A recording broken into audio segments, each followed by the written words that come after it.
right. Hey, good evening, everybody. I want to say thank you all once again for joining us for our Tuesday night family and friends Bible study. We're here every Tuesday, well, most Tuesday nights at 7 o'clock p.m. And so we just want to say thank you for joining us. For those who are joining us online as well as on our Zoom community, I just want to say thank you for pressing your way out and being with us on this night. Listen, if you are new to our Bible studies and are catching our messages for the first time, we've been calling this year 2022 the year of agreement and partnership with God and man. And I hope by now that you see that there is an attitude that comes along with this agreement, an attitude that says that I am fully committed to this way of life or to the things that I have partnered in. What gets a lot of us in trouble, I believe, what gets a lot of us in trouble, if we're honest, we're not always fully committed. We're on the fence about some of the options that we have. We're always looking for something better because we might not truly believe in the thing that we're connected to. In this regards, the book of Joshua says something really interesting. This is what Joshua is saying to the children of Israel towards the latter half of his life or towards the end of his life. He says, if it seems evil unto you to serve the Lord, choose this day who you'll serve, whether the gods which your fathers served when they were on the other side of the flood or the gods of the Amorites in whose land you dwell. But here's the kicker. He says, but as for me and my house, we will serve the Lord. A few weeks ago, we did a message entitled, I am all in. And one of the things that I believe is important for everybody is we have to come to this place where we're able to do this examination of ourselves, to be honest where we stand in our relationships, and more specifically in our relationship with God. And as we're doing this examination, the question that I would ask that you would ask is, am I all in? Am I all in the way of faith? Or do I still prefer things according to the world system or to other patterns and templates? Now, listen, I'm going to go ahead and say this. This does not mean that the way of the world does not get results. It does, and it can. But here's the thing, if you're straddling the fence, eventually something's going to give. In addition to our base scripture, which is Amos 3:3, we've been using uh, the first chapter of James as another reference point for this year of agreement. And I've said this over and over again that the double minded man that's referenced in this first chapter, he couldn't receive from God because of the instability that was taking place in his soul. If you were to do a quick study of this term double minded from the Bible, that term means to be of two spirits. And it also means to have a division of interest. So, in essence, the what's going on within the mind of this man, they cancel each other out. And so, because they cancel each other out, he can't obtain the things that he wants from God. Tonight, really quickly, I want to talk about something that I believe can help us stay on track with our agreement. Is one thing to know what agreement means, but it's another thing to understand when you find yourself in a position where it feels like that agreement is causing you to vacillate, where you become uncertain, unsure, and unfortunately possibly derailed. And so one of the things that I hope that tonight's message can help you get on track, stay on track, and move forward in the things that God has for you. We're going to start in John chapter 21. And then I'm going to also ask that you find Revelation chapter 2. We're going to start John 21, and we're actually going to read just two verses there. We're going to read verses 15 through 17, Then we're going to jump over to Revelations chapter 2.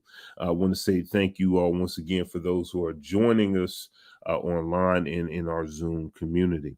John 21, verse 15, and it reads, "So when they had eaten breakfast, Jesus said to Simon Peter, 'Simon, son of Jonah, do you love me more than these?' He said to him, 'Yes, Lord, you know that I love you.' He said to him, 'Feed my lambs.' He said to him again a second time, 'Simon, son of Jonah, do you love me?' He said to him, 'Yes, Lord, you know that I love you.' He said to him, 'Tend my sheep.' He said to him a third time, 'Simon, son of Jonah, do you love me?' Peter was grieved because he had said to him the third time, 'Do you love me?' And he said to him, 'Lord, you know all things. You know that I love you.'" Let's jump over really quickly to Revelations chapter 2, starting at verse 1, and it reads, "To the angel of the church of Ephesus, write these things. Says he who holds the seven stars in his right hand, who walks in the midst of the seven golden lampstands. I know your works, your labor, your patience, that you cannot bear those who are evil, and that you have tested those who say they are apostles and are not, and have found them liars. And you have preserved and have patience and have labored for my name's sake and have not become weary. Nevertheless, I have this against you. You have left your first love." For a message on tonight, I want to put before you the thought, come back to your first love. And I guess you could use as a sub message, covenant renewed. Come back to your first love, covenant renewed. Where we pick up in the story in John, uh, this is after the crucifixion and the resurrection of Jesus. This is between the time of his resurrection and his later ascension to the right hand of the Father. This is when Jesus was presenting himself to his followers.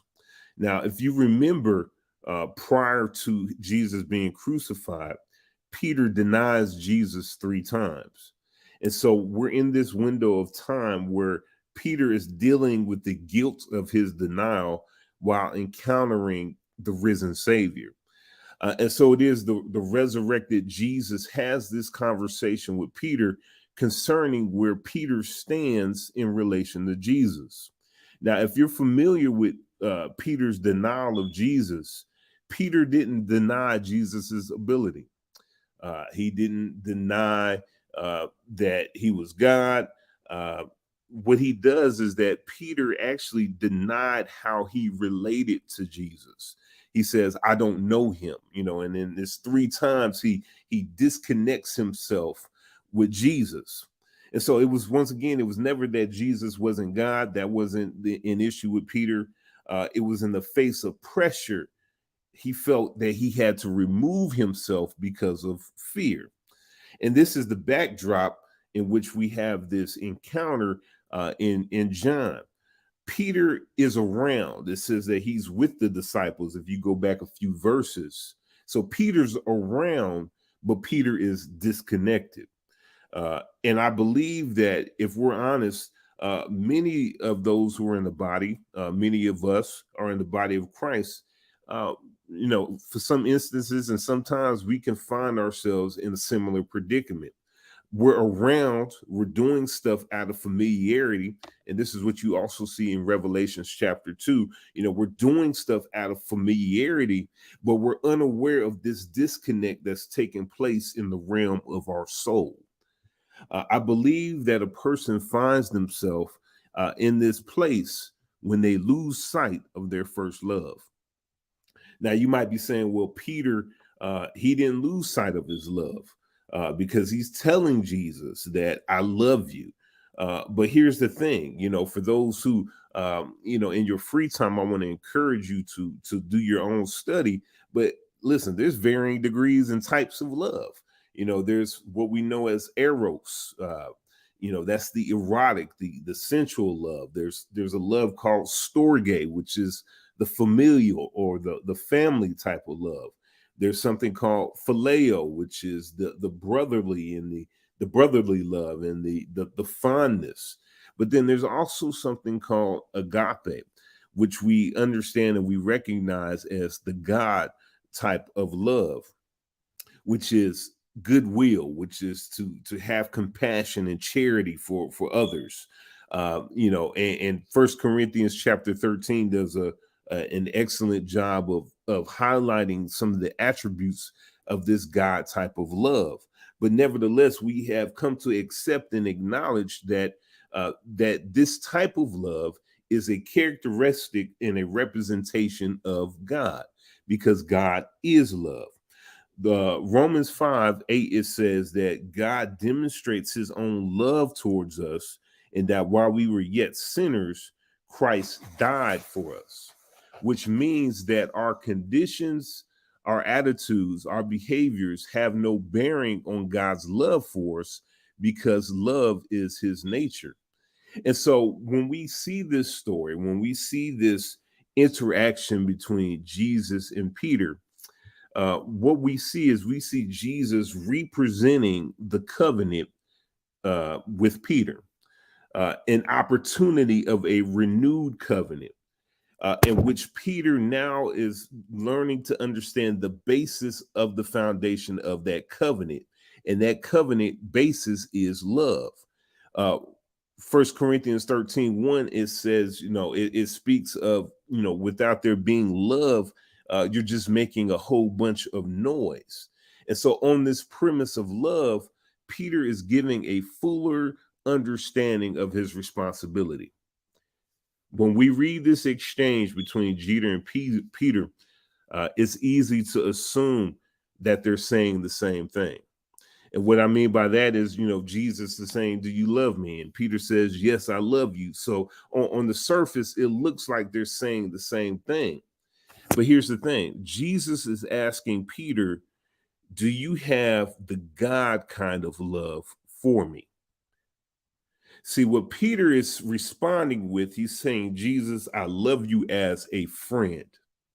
So Jesus is saying, "Do you have the God kind of love for me?" And Peter's saying, "I love you as a friend, as a you my bro." But here's the thing that after a few times of asking this question, the word says that Peter was troubled, uh, and I'm assuming that Peter is sad because in the moment when Jesus is having these questions with him, Peter doesn't understand the weight of what Jesus is asking him. See, when Jesus first met Peter, he told Peter that he would make him a fisher of men, which means that he was speaking to his purpose and his ability. But now Jesus is charging him with responsibility. He's saying, "Strengthen your brethren."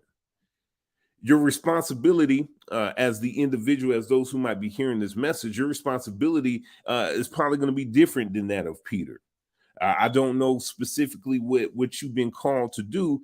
I just know that the motivation in which you do a thing will be challenged.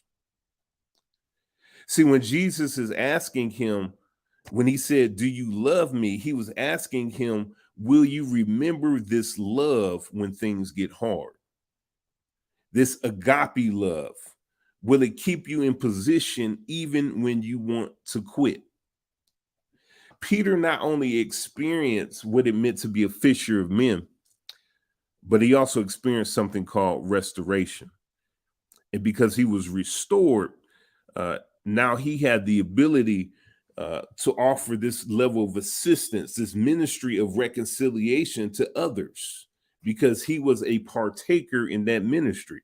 The same ministry that God has called us to, this ministry of reconciliation, which you can read about in 2 Corinthians chapter 5. What we see in this story with Peter is similar to what we see in Revelations 2. And for the next few minutes, I'm going to try to tie all of this together. And what we see in Revelations chapter 2 is similar to what we see in this conversation with Jesus and Peter in the lives of those, many of us who align with Christ. We forget our first love. We lose sight of the motivation that gets us started, that got us started in this whole walk with the Lord. See, we do stuff without any joy.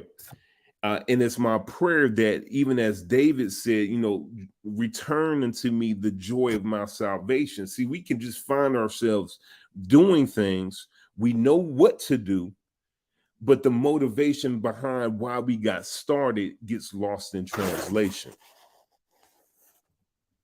And so my question to you is, in the doing, will you be accountable for the agape love that you're called to demonstrate in all that you do? One of the things that I'm challenged with, as I come on here on Tuesday nights, is the realization that whatever the message is, it all boils down to choice. There's timeless truth in the Bible. The Bible is truth. There's a number of stories and parables that are practical and relevant to your day-to-day life. But the reality is, how will you choose as it relates to your response to the word? And so what I'm telling you is that how we get back to this place of love, this renewed covenant, how we come back to our first love, it's not God beating us over the head. It's not God jumping up and down. It's really us making a choice. Our brother Tim, he does something on Monday nights, and he shared this last night, and it hit me, because I knew what I was going to be talking about today. He said, faith operates by love.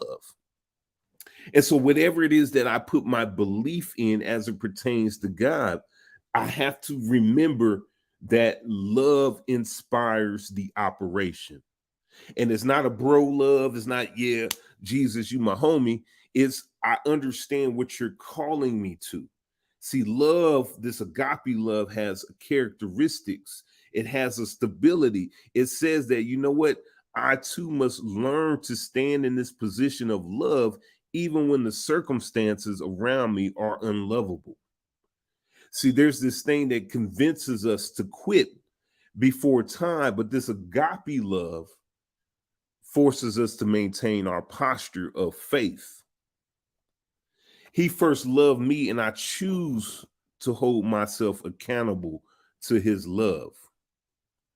And so that's what I will put before you all. See, the thing is, when I talk about coming back to the first love, we have to remember that it wasn't us who went to him first. It was us. It was him who made himself available to us. His demonstration of love was committed well before any of us said yes. And so when it feels like we're getting off track, we got to remember that that's what it was that drew us to him. It was love that drew us to him. See, the issue, and we talked about this a little bit last week, is we begin to give our attention to the distractors of life. And what ends up happening is that the distractors of life, if we give our attention to them too long, we end up getting off course, getting off track, and end up pausing in a place that we have no business in staying.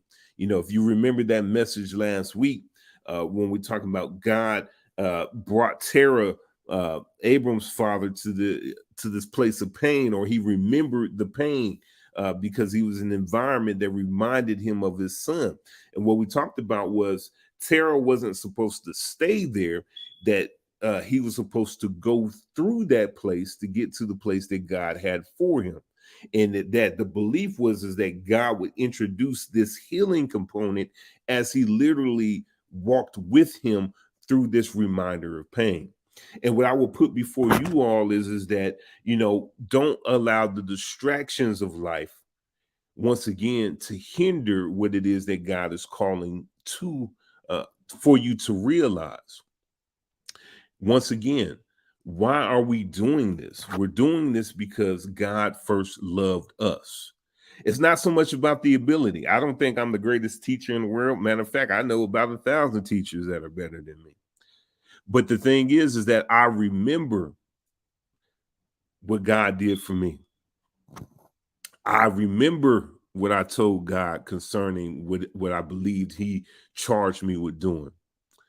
And I remember the conversation going something like this: I don't have to do this, I get to do this.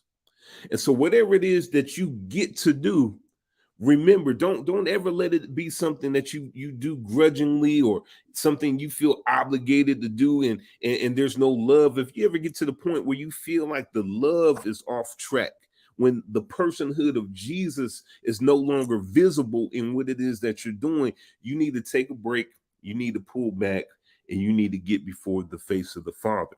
Because in essence, what you've done is you've allowed yourself to run dry. And you shouldn't find yourself running dry when you're connected to the one who says that your cup will run over, which means that something is off track. And that's why I will always encourage you to take an examination of yourself and say, you know what? Something's off track. Along the way, I've got comfortable in the doing, but I lost sight of the one in which I was doing it for. And that's the narrative that I hope that we all understand. We're not just doing this for ourselves for the sake of doing it. I'm doing it because I received an invitation to something called covenant.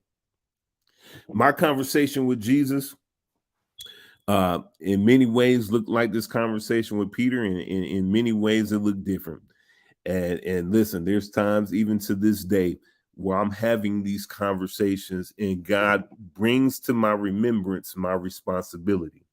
And the question is, son, do you love me? Not just the love that says I'm gonna stick around, but it's the love that says I'm going to be committed. And in this commitment, I am renewed in my relationship with the Lord. So listen, I hope that you all hear this. I don't know where you might be in your own particular faith journey, but we're talking about agreement. And one of the things that I know is that things will happen that will have the potential to get us off track. And oftentimes they're so subtle you don't even recognize that you're getting off track. And so if you find yourself in this position, my encouragement to you is once again to do the examination, to have the conversation, and to realign yourself with this thing called love. With that being said, listen, we are here Tuesday nights at 7 o'clock. We have a Zoom call that goes that's going on at the same time as we're online. And if you want to be a part of that community, we continue the conversation. We open up for a time of questions and answers. Feel free to inbox us. We'll get you that information. But with that being said, I'm praying for those who have lost the joy of salvation, where they've gotten caught up in the work more so than in the person of Jesus, the person who's called us and given us the invitation to be a co-laborer. Once again, recalibrate your sight. Get back to the place where you're focusing on him, because as we focus on him, we begin to no longer give attention to the distractions of life. With that being said, hey, thank you all for joining us, and we hope to see you all next week. Take care and God bless.